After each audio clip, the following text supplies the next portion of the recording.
ರಕ್ಷಣಾ ವೇದಿಕೆಯಾಗಿ ನಾರಾಯಣ್ ಗೌಡ್ರು ಹೆಸರು ಹಾಳು ಮಾಡ್ಬೇಕಂತಾನೆ ಹುಟ್ಟಿರುವಂತ ದೊಡ್ಡ ಮುಟ್ಟಾಳ ಬೆಂಗಳೂರು ಜಿಲ್ಲಾಧ್ಯಕ್ಷ ಆದಂತ ಮುಟ್ಟಾಳ ಧರ್ಮರಾಜ್ ಎಲ್ಲಾರ್ಗೂ ಮುಟ್ಟಾಳ ಅಂತ ಹೇಳ್ತಾನೆ. ಹಾಗೆ ಬಿಗ್ ಬಾಸ್ ಶೋ ಪುಟ್ಗೋಸಿ ಶೋ ಅಂತ ಸಹ ಹೇಳಿದ್ದಾನೆ. ಮೂಳೆ ಇದ್ದಿದ್ ನಾಲ್ಗೆ ಅರ್ಧ ಬಿಡುವಂತ ಕೆಲಸ ಮಾಡಿದ್ದಾನೆ ಹೋರಾಟಗಾರ ಅಂತ ಅವನು. ಆ ಪುಟ್ಗೋಸಿ ಶೋಗೆ ಯಾಕೋ ನಿಮ್ಮ ಕರವೇ ಗೌರವ ಅಧ್ಯಕ್ಷ ಆದಂತ ಅಶ್ವಿನಿನ ಕಳ್ಸಿದ್ಯಾ? ಆ ಅಶ್ವಿನಿ ಗೆಲ್ಬೇಕು ಅಂತ ಹೇಳ್ಕೊಂಡು ಪ್ಯಾಂಟ್ ಹಾಕೊಂಡು ಪುಟ್ಗೋಸಿ ಶೋಗೆ ಯಾಕೋ ಪ್ರಚಾರ ಕೊಡ್ತಾ ಇದ್ಯಾ? ಬಿಗ್ ಬಾಸ್ ಶೋ ಅನ್ನೋದು ಒಂದು ರಿಯಾಲಿಟಿ ಶೋ, ಮನೋರಂಜನೆ ಆಗಿ ತಗೊಳ್ರಿ ಅಂತ ಹೇಳಿ ಎಲ್ಲಾನು ಸಿಕ್ಕವ್ರನ್ನೆಲ್ಲ ತೇಜೋದೆ ಮಾಡ್ದೆ ಎಲ್ಲರೂ. ಧರ್ಮರಾಜ್ ಹೋರಾಟಗಾರನ ನೀನು ನಾಲ್ಗೆಯಲ್ಲಿ ಇಳಿತಾ ಇದ್ಯಾ? ಕನ್ನಡ ಪರ ಹೋರಾಟಗಾರರ ನೀವೆಲ್ಲರೂ ಬದುಕ್ತಾ ಇರೋದು ನಾರಾಯಣ್ ಗೌಡ್ರ ಹೆಸರಿಂದ. ನಾರಾಯಣ್ ಗೌಡ್ರ ಹೆಸರು, ಸಂಘಟನೆ ಹೆಸರು ಹಾಳಾಗಿ ಹೋಗ್ತಾ ಇರೋದು ನಿಮ್ಮಂತ ಮುಟ್ಟಾಳ್ರಿಂದ. ಕನ್ನಡ ಪರ ಸಂಘಟನೆಗಳಲ್ಲೇ ಒಗ್ಗಟ್ಟಿಲ್ಲ. ಮೊದಲೇದಾಗಿ ಕನ್ನಡ ಪರ ಹೋರಾಟಗಾರ ಆದಂತ ರೂಪೇಶ್ ರಾಜಣ್ಣ ಇದೇ ತರ ಬಿಗ್ ಬಾಸ್ ಹೋಗಿದ್ರಲ್ಲ, ಆವಾಗ ನಿನ್ನ ಬೆಂಬಲ ಎಲ್ಲೋಗಿತ್ತು? ಮುಟ್ಟಾಳ ಧರ್ಮರಾಜ್ ನಿಂದು ಎಲ್ಲೋಗಿತ್ತು ಬೆಂಬಲ? ನಿಂದು ನಾಚಿಕೆ ಆಗಲ್ವಾ ಕನ್ನಡ ಪರ ಹೋರಾಟಗಾರ ಅಂತ ಹೇಳ್ಕೊಳ್ಳೋದಕ್ಕೆ? ಹೆಣ್ಣು ಮಕ್ಕಳಿಗೆ ಯಾವ ತರ ಮರ್ಯಾದೆ ಕೊಡ್ತೀಯಾ?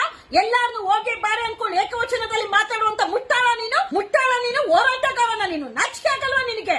ರಿಯಾಲಿಟಿ ಶೋ ಅನ್ನೋಂಥದ್ದು ಬಡವ್ರನ್ನ ಕರೆಸ್ತಾರೆ, ಟ್ಯಾಲೆಂಟ್ ಇರೋರ್ನ ಕರೆಸ್ತಾರೆ, ಉಪಯೋಗಿಸ್ಕೊಳ್ತಾರೆ, ಫೈನಲ್ ವರ್ಗು ಇಟ್ಕೊಳ್ತಾರೆ, ಕೊನೆಯದಾಗಿ ಅವ್ರನ್ನ ಹೊರ ಹಾಕುವಂತ ಕೆಲಸ ಮಾಡ್ತಾರೆ. ಅದು ಈ ಸಲ ಬಿಗ್ ಪೀಪಲ್ ನ ವಿನ್ನರ್ ಮಾಡಿ ಕಳ್ಸಕ್ಕಲ್ಲ ರಿಯಾಲಿಟಿ ಶೋ ಇರೋದು. ಬಡವ್ರ ಮನೆ ಮಕ್ಕಳನ್ನ ದುರುಪಯೋಗ ಮಾಡ್ಕೊಳ್ತಾ ಇರುವಂತ ಇಂತ ಬಿಗ್ ಬಾಸ್ ರಿಯಾಲಿಟಿ ಶೋ, ಇನ್ನು ಅನೇಕ ರಿಯಾಲಿಟಿ ಶೋಗೆ ಎಚ್ಚರ ಕೊಡೋಕೆ ನಮ್ಮೆಲ್ಲರ ಧ್ವನಿ. ಮುಟ್ಟಾಳ ಧರ್ಮರಾಜ್ ಹೇಳ್ತಾರೆ ಬಿಗ್ ಬಾಸ್ ಒಂದು ಪುಟ್ಗೋಸಿ ಶೋ ನಮ್ಗೆ ದರ್ದಿಲ್ಲ. ನುಡಿ ಪರ ಎಷ್ಟೋ ಹೋರಾಟ ಮಾಡಿ ಕೇಸುಗಳಾಸ್ಕೊಂಡಿರೋ ಕೇಸುಗಳು ನೀನಾ ಬೇಲ್ ಮಾಡಿಸ್ಕೊಂಡಿದ್ಯಾ? ನಾರಾಯಣ್ ಗೌಡ್ರ ಇದ್ರೇ ನಿಮ್ಮ ಜೀವನ, ನಾರಾಯಣ್ ಗೌಡ್ರ ಹೆಸರು ಇಟ್ಕೊಂಡೆ ನಿಮ್ಮ ಜೀವನ. ನಾರಾಯಣ್ ಗೌಡ್ರ ಇರೋವರೆಗೂ ಮಾತ್ರ ನಿಮ್ಮ ಹೆಸರು, ನಿಮ್ಮ ಮಾತು. ನಾರಾಯಣ್ ಗೌಡ್ರ ಇಲ್ಲ ಅಂದ್ರೆ ನೀವೆಲ್ಲಾರು ಮೂಲೆ ಗುಂಪಾಗಿರ್ತೀರ ಅನ್ನೋದು ಎಚ್ಚರ ಇರ್ಲಿ. ನಾಳೆಗೆ ಹಿಡಿತಾ ಇರ್ಲಿ.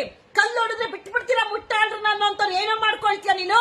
ಬಿಗ್ ಬಾಸ್ ಅಲ್ಲಿ ಗಿಲ್ಲಿಗೆ ಅನ್ಯಾಯ ಆಗ್ಲಿ, ನೆಕ್ಸ್ಟ್ ನೋಡಿ ಮುಟ್ಟಾಳ ನಾಲ್ಗೆ ಅರ್ದು ಬಿಡುವಂತ ಕೆಲಸ ಮಾಡ್ತೀಯಾ? ಹೆಣ್ಣು ಮಕ್ಕಳನ್ನ ಏಕವಚನದಲ್ಲಿ ಮಾತಾಡುವಂತ ಕೆಲಸ ಮಾಡ್ತೀಯಾ? ಬಿಗ್ ಬಾಸ್ ಪುಟ್ಗೋಸಿ ಶೋ ಆದ್ರೆ ಯಾಕೋ ಅಂತ ನಿಮ್ಮ ಕರ್ವೆ ಗೌರವ ಅಧ್ಯಕ್ಷನ್ ಕಳಿಸಿದ್ಯಾ ಬಿಗ್ ಬಾಸ್ಗೆ? ನಾಚಿಕೆ ಆಗಲ್ವಾ ಅಂತ ಪುಟ್ಗೋಸಿ ಶೋಗೆ ನೀನು ಪ್ರಚಾರ ಮಾಡೋದಕ್ಕೆ? ಧರ್ಮರಾಜ್, ನಾರಾಯಣ್ ಗೌಡ್ರು ತಮ್ಮಾಗಿ ನಾರಾಯಣ್ ಗೌಡ್ರು ಹೆಸರು ಉಳಿಸ್ರಿ. ನಾರಾಯಣ್ ಗೌಡ್ರು ಹೆಸರು ಹಾಳು ಮಾಡ್ತಾರೋ ಅಂತ ನಿಮ್ಮಂತ ಮುಟ್ಟಾಳಿರೋದ್ರಿಂದಾನೆ. ಸಂಘಟನೆಯಲ್ಲಿ ಒಗ್ಗಟ್ಟಿಲ್ಲ. ನಮ್ಮ ರಾಜ್ಯದಲ್ಲಿ ಎಷ್ಟೋ ವಲಸಿಗರು ಬಂದು ಬಾಂಗ್ಲಾದವರೆಲ್ಲ ಸೇರ್ಕೊಂಡಿದ್ದಾರೆ. ಅವ್ರನ್ನ ಒದ್ದು ಇಚ್ಛೆ ಹಾಕುವಂತ ತಾಕತ್ತಿಲ್ಲ ನಿಮ್ಗೆ. ನಾಡು ನುಡಿ ಪರ ಹೋರಾಟಗಾರರಂತ ಮಾಲ್ಸ್ ಗಳ ವಿರುದ್ಧ ಎಲ್ಲ ಎದ್ದೇಳೋದು, ಹೋರಾಟ ಮಾಡೋದು, ಕನ್ನಡಿಗರನ್ನ ರಕ್ಷಣೆ ಮಾಡೋದಕ್ಕೆ ನಿಂತ್ಕೊಳ್ಳಿ. ಕನ್ನಡಿಗರನ್ನ ತುಳಿದು ಅವ್ರ ಮೇಲೆ ಬಿಲ್ಡಿಂಗ್ ಕಟ್ಟುವಂತ ಕೆಲಸ ಮಾಡಕ್ ಹೋಗ್ಬೇಡ್ರಿ ಮುಟ್ಟಾಳ ಧರ್ಮರಾಜ್. ಮುಟ್ಟಾಳ ಧರ್ಮರಾಜ್, ಬಿಗ್ ಬಾಸ್ ಶೋಗೆ ಕಲ್ಲೊಡಿದ್ರೆ ಏನೋ ಮಾಡ್ತೀನಿ ಅಂತ ಹೇಳಿದ್ಯಲ್ಲ. ಕನ್ನಡ ಶಾಲು ಬಿಟ್ಟು ನಾರಾಯಣ್ ಗೌಡ್ರ ಹೆಸರು ಬಿಟ್ಟು ನೀನು ಒಬ್ನೇ ಬಾ ನೋಡೋಣ. ಗಿಲ್ಲಿ ಗೆದ್ದಿಲ್ಲ ಅಂದ್ರೆ ಈ ಸಲ ಬಿಗ್ ಬಾಸ್ ರಿಯಾಲಿಟಿ ಶೋ ಇದೇ ಫೈನಲ್ ಆಗುತ್ತೆ. ಇದಂತೂ ನಿಜ. ನಿಮ್ಮಂತ ಥರ್ಡ್ ಕ್ಲಾಸ್ ಪೀಪಲ್ ಮಾತುಗಳು ಕೇಳೋದಕ್ಕೆ ನಾವಿಲ್ಲಿ ಯಾರು ಇಲ್ಲ.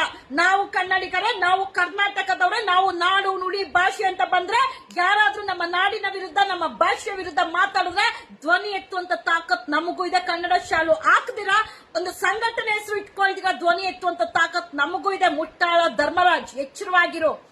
ಮಾತಾಡುವಾಗ ಏನ್ ಮಾತಾಡ್ತಾ ಇದೀನಿ ಅನ್ನೋಂತ ಇಡ್ತಾ ಇರ್ಲಿ ನಿನ್ನ ನಾಲ್ಗೆಲಿ. Shame on you.